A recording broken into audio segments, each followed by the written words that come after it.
If you want to hear my thoughts on Mortal Kombat, then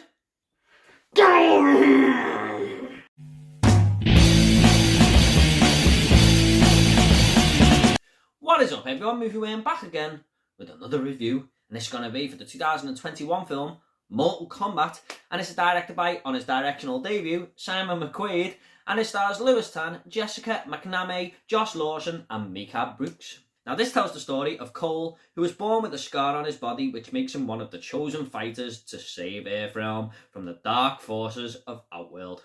Now before getting into this review, I do feel like I have to explain where I am as a fan of the franchise. I used to play the first 3 games a hell of a lot back in the day. I used to rewatch the 1995 film constantly. Even though it wasn't anything amazing, I got a lot of entertainment value out of it. And I really enjoyed the recent Scorpion's Revenge, the animated movie. And the last game I played was Mortal Kombat X. I haven't played the latest one, 11. So even though I'm a fan of the franchise, I wouldn't say I'm an absolute diehard because there's a lot of games I've missed. But when I seen the trailer of this movie, I'm not going to lie, I was absolutely hyped going into it. Now, if you know nothing about Mortal Kombat or you're going into this movie blind, I do feel like it's going to split opinion between those people. I mean, returning fans are probably going to love it. However, I do feel like some of those people are not going to get on board, but some of them may be persuaded. Now, I feel like the writers knew this, and that's why they wrote our main protagonist, Cole. He has not appeared in any of the video games or the past movies, as far as I know, and he knows nothing about this tournament or what's going on around him, but all the other characters do. And they explain what is happening along the way, and it projects onto that audience. So I feel like that was a good idea from the writers, and for returning Mortal Kombat fans like myself, it's also a very good refresh. Now the story of Mortal Kombat is crazy within itself, of course. I mean, with all these different realms and characters, and I do feel like that's where the newcomers will either latch on or detach themselves completely and not care, because there's a lot of Mortal Kombat lore introduced into this film. There is world building going on, and while it's not exactly Middle Earth, it knows it's its own thing, and I quite enjoyed what was being unveiled in front of my very eyes. But like I said, newcomers are either going to love it or hate it. Now this is more of an origin story, minor spoiler ahead, but I do feel like you're better knowing this before you go into the film.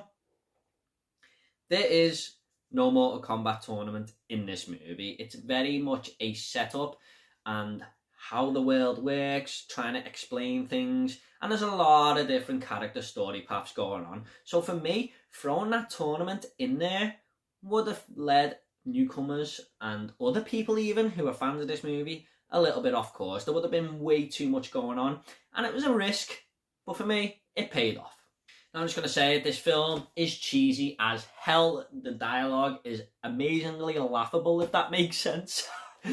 And it felt like a nostalgic throwback to the 90s, where movies just wanted to have fun. Now I know the 90s has some of the best films ever made, but it also has a bunch of films like the original Mortal Kombat, for example, and I feel like this is what it was trying to be. So for me, that worked. However, it does, excuse the pun, play a very risky game for new audience members. I'm sorry I keep bringing that up, but I do feel like this is where this film is either going to work for you or it doesn't. It all depends on how much of a fan you are and how much you get on board if you're new to it.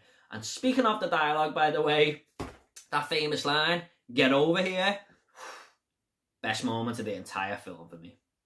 Now, one thing that is in this movie is a lot of gore. Now, Mortal Kombat is known for its excessive violence, and here it doesn't hold back. The 1995 film did a little bit because it probably wanted to get more audience members into the cinema, but here they are balls to the wall going for that R rating. There's people sliced in half, body parts flying off, people set on fire, you name it, and I fucking loved it.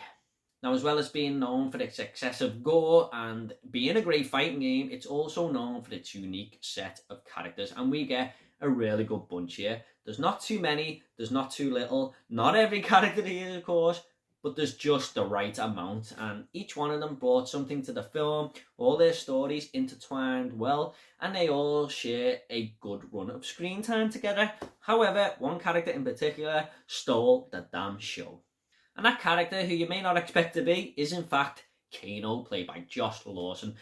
he felt like he was there for the comedic side of things, but every time he came out with a quote, I laughed my arse off. He was absolutely hilarious. He's this anti-hero type character who you just love to hate. And for me, one of the biggest positives about Mortal Kombat as a whole. But like I said, each character brings something else to the story. The main protagonist, Cole, as well, wasn't throwaway or anything like that. He had his own story going on, and he was interested enough. So I'm glad they done that. They didn't just, put him there to explain things. They actually made a decent character out of him. And I believe he's actually going to be downloadable content in the game. So he is going to be a future character for Mortal Kombat because of this film, which is kind of cool to know. However, I do feel some of the costume design on these characters was hit and miss. Some of them look great. Some of them look like they just come out of a Halloween store. However, Sub-Zero, that guy, he looked amazing. Staying on the visuals there was some kind of bad cinematography, I felt. Especially in Outworld. I mean, you could just tell these characters were in green screen city. And some of the CGI was very, very questionable. I mean, it's not the worst CGI I've ever seen, but it could have been improved on for sure. Now, I kind of knew going into this film that this wasn't going to take itself too serious. It was going to try and be a fun movie. And it is. It's a popcorn flick, but it's a pretty damn good one. I mean, it has its problems, but I was entertained throughout. I was never bored. And at the end of the movie, it sets itself up for another one, which has the potential to be an even better film. And I want more of that shit. I'm just going to go ahead and make this movie now. I'm going to give Mortal Kombat a 7.5 out of 10. Best video game adaptation ever? Maybe so. Let's hope this trend continues for more video game adaptations that we have lined up in the near future. Okay, at the end of these reviews, I always like to leave a little fun fact. Now, a fun fact for Mortal Kombat is that our main protagonist, Cole, in the movie does say that combat is spelled wrong. Now, I looked into this, and the reason it's spelled with a K is that they had a hard time securing the title for the video game. And game director Steve Ritchie said, you know what, it might bring more attention if we just spell it with a K. And that's how it became. Okay guys, I hope you all enjoyed this review. If you want to subscribe, it's up to yourself. I've got a lot more reviews coming, lots more videos, and if you want to comment about Mortal Kombat, leave it down below, and I'll reply to every single one of you, I promise. Take it all easy guys, and I'll see you all in the next video.